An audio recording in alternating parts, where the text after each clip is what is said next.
Estudo do Evangelho de Jesus, livro de Lucas, capítulo 16 de Lucas. E dizia também aos seus discípulos: havia um certo homem rico, o qual tinha um mordomo, e este foi acusado perante ele de dissipar os seus bens. Jesus sempre trazia as parábolas para que a gente pensasse. Então, no caso, esse mordomo seria aquele administrador de uma fazenda, no caso, e ele estava dissipando, estava gastando mais do que devia gastar. Vejamos. Ele chamando-o disse-lhe: que é isso que ouço de ti? Presta conta de tua mordomia, porque já não poderás ser mais meu mordomo. Então, resolve dispensá-lo. Que ele queria que ele prestasse conta, que ele chegasse, trouxesse as contas das coisas que ele gerenciava para o seu patrão. E o mordomo disse consigo: que farei, pois que o meu senhor me tira a mordomia? Cavar não posso, e mendigar tenho vergonha. Então ele foi acostumado a trabalhar no escritório, porque ele gerenciava, ele controlava as despesas. E ali então, o que ele queria fazer na hora que ele tinha que prestar conta fazer a contabilidade do patrão? Ele tem então ideia, vejamos. Eu sei o que hei de fazer, para que quando for desapossado da mordomia, me recebam em suas casas. E chamando a si cada um dos devedores do seu senhor, disse ao primeiro: quantos deve o meu senhor? Ele respondeu: 100 medidas de azeite. E disse-lhe: toma a tua conta e, assentando-te, já escreve 50. Ele deu um desconto de 50 medidas de azeite para aquela pessoa. Agora ele estava dando esse desconto, por quê? Ele tinha cobrado algum juro extorsivo? Tinha feito alguma conta exacerbada? Vejamos. Disse depois a outro: e tu quantos deves? E ele respondeu: 100 alqueires de trigo. E disse-lhe: toma a tua conta e escreve 80. Foi dando um desconto. Por que estava dando desconto? Esse dinheiro era do patrão ou era que ele estava tirando, no caso, estava prejudicando o patrão, ou ele tinha feito a cobrança exorbitante, cobrado juros excessivos, feito exigências extras. Essa parte não é relatada na parábola, apenas que ele estava dando um desconto. E louvou aquele senhor, o injusto mordomo, por haver procedido prudentemente, porque os filhos deste mundo são mais prudentes na sua geração do que os filhos da luz. Aí Jesus mostra que o patrão achou que aquele mordomo era bastante prudente. Já que ele ia ser dispensado, ele estava dando um desconto das dívidas daqueles credores para que eles não o tratassem mal, não o recebessem mal e desse-lhe outras oportunidades na vida. E muitas das vezes nós nos esquecemos de sermos generosos com as pessoas. Queremos ser arbitrários, arrogantes, possessivos. E nos perdemos na nossa caminhada, ao passo que, ao trabalharmos com mais generosidade, faremos o melhor. Então, naquele momento que ele tinha que subscrever as contas, ele estava dando-lhe o desconto para angariar a simpatia daquelas pessoas. E o patrão achou louvável que ele tivesse feito com prudência, pensando no seu futuro, pensando na forma com que o mundo o veria. Eu vos digo: granjeai amigos com as riquezas da injustiça, para que, quando estas vos faltarem, vos recebam eles nos tabernáculos eternos. E aí Jesus fecha. Aquele mordomo estava sendo injustiçado na realidade ao ser despedido. Então ele dá o desconto para que as pessoas não fiquem com raiva dele, fiquem satisfeitos. Então, nos momentos das riquezas, da injustiça, se nós soubermos fazer o bem, granjear amigos, fazer o bem, fazer boas ações, quando essas riquezas nos faltarem, nós seremos bem recebidos pelos nossos adversários, por aqueles que estão ao nosso redor. Então, toda a nossa vida precisa passar por um crivo do nosso bom senso, das nossas ações, das nossas atitudes. Quem é fiel no mínimo, também é fiel no muito. Quem é injusto no mínimo, também é injusto no muito. E aqui é muito interessante esse versículo quando a gente compara com a vida. Certa vez eu estava num banco, tinha que fazer uma senha, e aí brinquei com a pessoa que ia fazer a senha temporária para mim, para chegar em casa e eu trocar a senha. Aí fizemos a brincadeira, falei, você não vai roubar minha fortuna, né? Aí ela riu, ali foi conversando e falou assim, mas já teve um funcionário que ele desenvolveu um sistema para pegar centavos. E um dia viram que ele tinha depósito de centavos e centavos todo dia na conta dele, e muitos, e fazendo milhões. Foram averiguar, foram ver, ele disse que as pessoas tinham dado aqueles centavos para ele. E perguntou para um, perguntou para outro, dentro do processo investigativo, ninguém tinha doado nada, ele tinha feito aquilo lá da forma errada, cometido um ato que é passivo de punição e foi punido, perdeu o emprego. E a gente ficava pensando, por que uma pessoa com um emprego bom, como ele tinha dentro do banco, tomou uma atitude fácil para quem está lá dentro, mas queria complicar-lhe a vida, ele ia perder o emprego e dificilmente ele ia conseguir outro emprego. E exatamente isso aqui. A pessoa não sabe ser fiel com o mínimo. Então, ele não vai ter o muito. Ao invés dele trabalhar de forma fiel, trabalhar de forma compatível com o que ele tinha que fazer naquele momento, ele começa a tomar uma série de atitudes fora dos padrões que deveria ser tomado, fora dos padrões que ele deveria agir, e arca com as consequências depois dos seus próprios atos, dos seus próprios fatos. É importante que nós vigiemos para não cometer esses pequenos erros que vão se tornar grandes prejuízos para nós em futuro próximo ou distante. Pois se nas riquezas injustas não fostes fiéis, quem vos confiará as verdadeiras? Se aquela pessoa, diante daquela riqueza injusta, conforme nós citamos, será que estaria cobrando juros exorbitantes? A penhora de algum bem estava muito exacerbado para ele dar aquele desconto e ficar bem na fita com os dois? É importante nós refletirmos. Então, nas riquezas injustas, se a gente não souber ser fiel, como ficaremos nas verdadeiras? Como seremos fiéis nas riquezas do Evangelho em nossas vidas, se nós não conseguimos ser fiéis nas lides do amor ao longo da nossa caminhada? Essas são questões de reflexões, são questões que nós temos que parar para pensar e rever a nossa conduta, a nossa caminhada frente ao Evangelho e a nossa consciência. E se no alheio não fostes fiéis, quem vos dará o que é vosso? Nós temos que ser bons servidores, bons trabalhadores, bons naquilo que a gente for fazer do outro. Se nós estamos trabalhando numa empresa, nós temos que procurar fazer o melhor possível dentro do nosso trabalho, dentro daquela empresa. Se nós estamos dirigindo, nós temos que agir com prudência, não só com o nosso carro, mas também lembrar que é uma atitude razoável de prudência, de imprudência, no caso, nossa, vai impactar em quem estiver ao nosso redor. Então, vamos prestar atenção para agirmos com bom senso em cada situação. Principalmente naquilo que é do outro. Nenhum servo pode servir a dois senhores, porque ou há de aborrecer a um e amar o outro, ou se há de chegar a um e desprezar o outro. Não podeis servir a Deus e a Mamon. Os servos eram pessoas que dedicavam a sua vida a trabalhar para alguém. Não eram nem empregados. Tinha certo, não era escravo, mas também não era uma pessoa que tivesse uma vida muito livre, muito dele. Ele tinha que prestar conta de tudo aquilo que ele ao seu Senhor, de todos os seus atos na vida ao seu Senhor. E também tratá-lo com respeito, com dignidade e amor. Mas se ele fosse trabalhar para dois senhores, ele ia dedicar mais a um do que a outro. Em tudo a nossa vida é assim.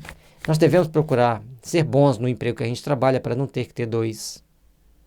Ah, mas no meu caso, tudo bem. No seu caso, uma exceção. Não estou aqui para te julgar. Mas nós estamos para dar exemplos de que devemos ser bons naquilo que nós fazemos. E até a gente não pode dividir em dois para estar em dois lugares ao mesmo tempo. E os fariseus, que eram avarentos, ouviram todas essas coisas e zombavam dele. Ao invés de eles procurarem entender a mensagem e ver o que eles precisavam se melhorar,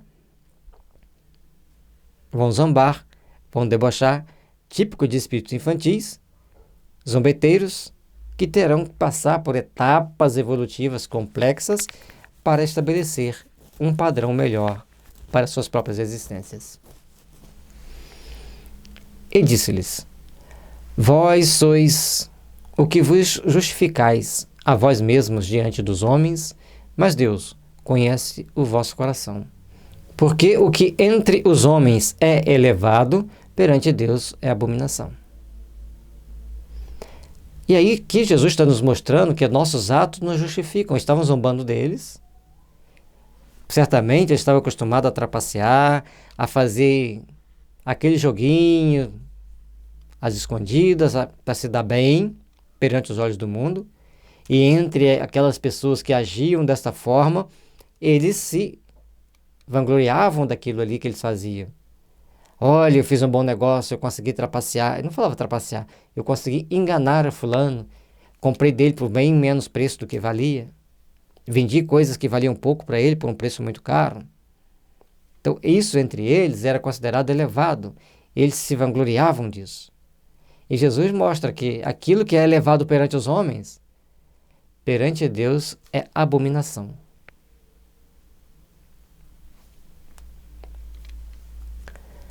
A lei e os profetas duraram até João. Desde então é anunciado o reino de Deus, e todo homem emprega força para entrar nele. Para estarem presentes na sinagoga, impunham uma série de regras e agiam com rigor da lei dos homens, muito intenso, muito forte. E Jesus os critica. Jesus mostra para eles que eles tinham que rever essas ações, rever essas situações e tomar posturas mais compatíveis com a necessidade evolutiva de cada um.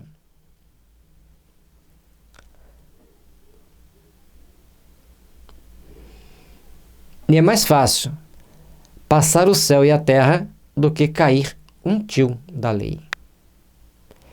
Tudo passa, tudo muda, tudo se modifica, mas a lei de Deus é igual desde todos os tempos. A sua aplicabilidade tem nuances, de acordo com as circunstâncias, com os fatos das pessoas envolvidas. Mas a lei é a mesma em qualquer época. Qualquer que deixar sua mulher e casa com outra, adultera. E qualquer que casa com a mulher repudiada pelo marido, adultera também. Olha o mundo moderno como que está louco. Tem pessoas que casam 5, 6, 7 vezes. Aí você fala assim, Jorge, que coisa mais estranha, você está sendo conservador demais. Não, nós estamos comentando o Evangelho. E Jesus mostra que se alguém deixar a mulher, ele adultera. E se quem casar com a mulher abandonada, também está adulterando. E aí nós temos que fazer o quê? Refletir no nosso comportamento, refletir nas nossas ações, na nossa conduta. Nós, marido e esposas, homem e mulher. Refletir em como eles estão agindo. Se eles tratam um ao outro como eles gostariam de ser tratados. Se o outro fizesse o que eu faço, eu ficaria feliz? Se não, para que eu faço? Então Jesus está mostrando para nós que nós temos que saber agir dentro dos padrões de responsabilidade. E quando ele fala que se uma mulher foi repudiada, alguém casa com ela, também está adulterando. Por quê? Era a forma dele mostrar que nós devemos nos educar para vivermos bem. E até porque, para alguém que olhasse para a esposa do outro e falasse mas aquela dali que eu quero casar, ficar fazendo fornicações para que eles se separassem, para ele poder casar com a mulher cobiçada.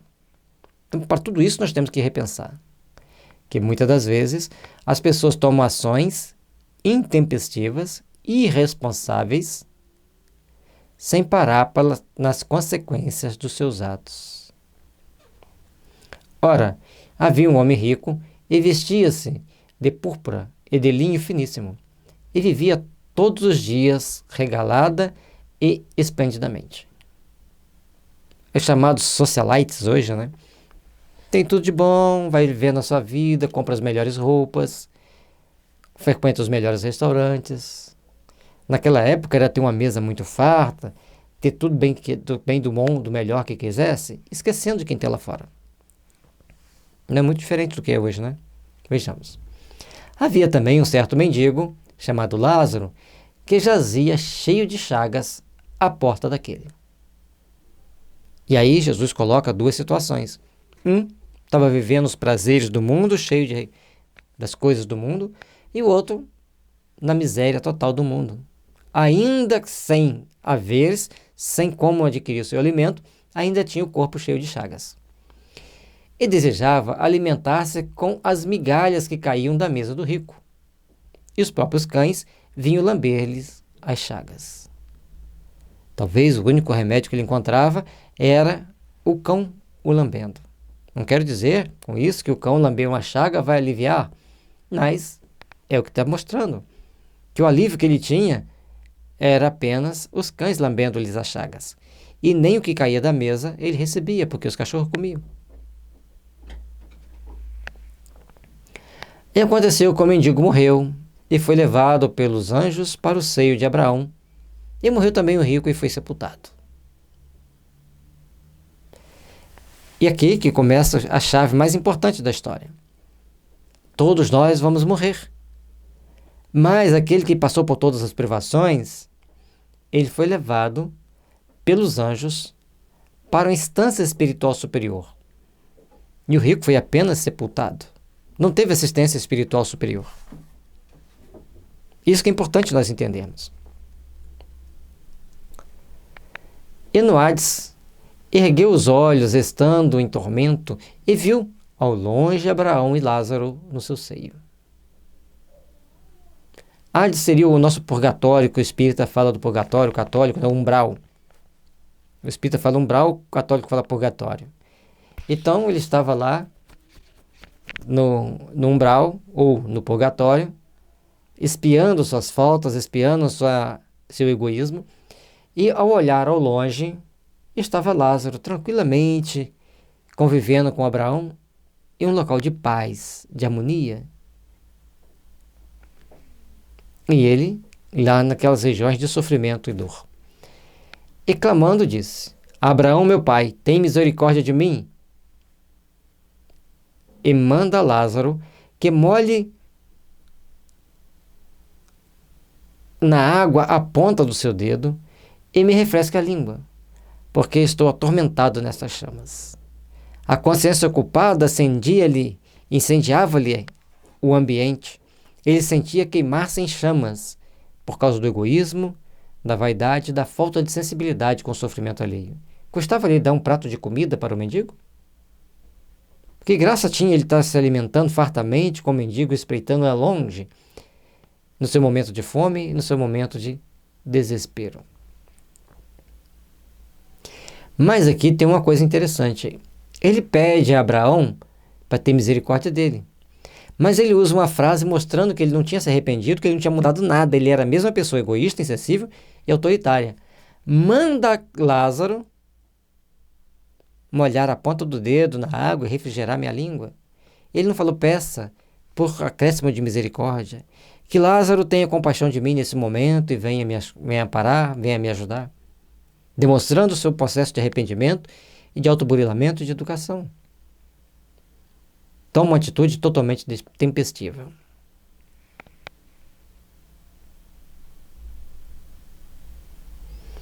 Disse, porém, Abraão: filho, lembra-te de que recebeste os teus bens em tua vida, e Lázaro somente em males. E agora este é consolado e tu atormentado. A questão não é ter tido os bens, é ter sido egoísta, ter sido egocêntrico e insensível. Por isso Lázaro estava numa condição melhor e o rico sofrendo lá nas regiões inferiores do plano espiritual. E além disso, está posto grande abismo entre nós e vós. De sorte que os que quiserem passar daqui para vós não poderiam, nem tampouco os de lá passar para cá. O que Jesus está mostrando? Não é para levar o pé da letra, não, para a gente raciocinar.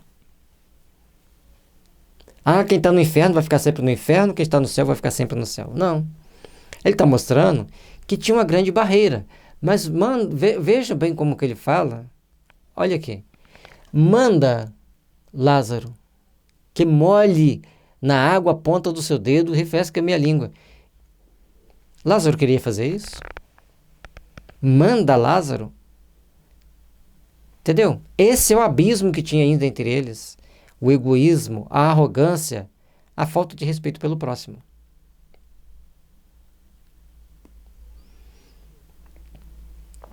E Lázaro estava recebendo consolo porque passou por todas as privações e não se revoltou. Não consta na parábola que Lázaro tenha se revoltado. Aceitava humildemente a situação que ele vivenciava. Por isso, mesmo que Lázaro fosse até ele levar a água, não ia refrigerar-lhe a língua, porque o fogo que ele se queimava, onde ele estava se queimando, as chamas, era a própria consciência atormentada que não se dispunha à oração, que não se dispunha à submissão à vontade de Deus, que não queria respeitar os processos necessários para o seu aprimoramento íntimo. Ele queria apenas impor regras aos seus subalternos, não importa onde ele estivesse. E disse ele, e aqui vem de novo ele com a sua arrogância, com a sua prepotência. Rogo-te, pois, ó Pai, que o mandes à casa de meu pai, pois tenho 5 irmãos, para que lhes dê testemunho, a fim de que não venham também para este lugar de tormento. A falta de respeito e de consideração dele para com Lázaro, achando que Lázaro era um escravo dele, um serviçal dele, mesmo depois da morte, mostrando que ele realmente tinha criado um grande abismo entre o céu, ou as instâncias de refazimento, e as instâncias purgatoriais. Porque à medida que ele ainda mantém aquele sentimento de arrogância, de prepotência, ele está se chumbando ao solo daquele ambiente onde ele está. E ele pede para mandar Lázaro, não é pedir a Lázaro para ir, mandar Lázaro ir. Que aí, ele chegando lá, ele sabendo que ele já tinha morrido, ele aparecendo para eles iriam fazer penitência, eles iam procurar se corrigir. Disse-lhe Abraão, eles têm Moisés e os profetas, ouçam-nos. Porque se eles procurassem entender e estudar as Escrituras, no caso era o Velho Testamento, eles iriam entender a importância de se comportarem diferente, a importância de tomarem ações diferentes e, com isso, caminharem com segurança para o processo evolutivo e não precisarem de estar lá. Como eles ainda estavam presos e apegados ao egoísmo e à vaidade, ao orgulho, à intransigência, pouco se podia fazer por eles. E disse-lhe, não, Abraão, meu pai, mas se algum dos mortos for ter com eles, arrepender-se-iam. Porém, Abraão lhe disse, se não houve Moisés e os profetas, tampouco os acreditarão, ainda que alguns dos mortos ressuscitassem. O processo de educação da alma é muito importante e interessante para todos nós. Se nós procurarmos fazer o nosso caminho da autoeducação, o caminho da autoiluminação, e procurarmos fazer a respectiva avaliação da nossa conduta, nós procuraremos então a entender que temos que estar em condição melhor, que precisamos de estar mais próximos dos ensinamentos de Jesus. E com isso, não precisaríamos passar por esse constrangimento desse senhor rico passou. À medida que entendemos que todos nós somos irmãos, não faz sentido deixar alguém passando fome na porta da sua casa. Mas também não faz sentido, no mundo atual que nós vivemos, pegar e doar tudo para as pessoas que estiverem passando fome na porta da sua casa e você ficar sem nada. Tudo tem que ter equilíbrio. A compaixão, a solidariedade, a caridade são fundamentais. Mas também é fundamental começarmos a agir de uma forma diferente e diferenciada.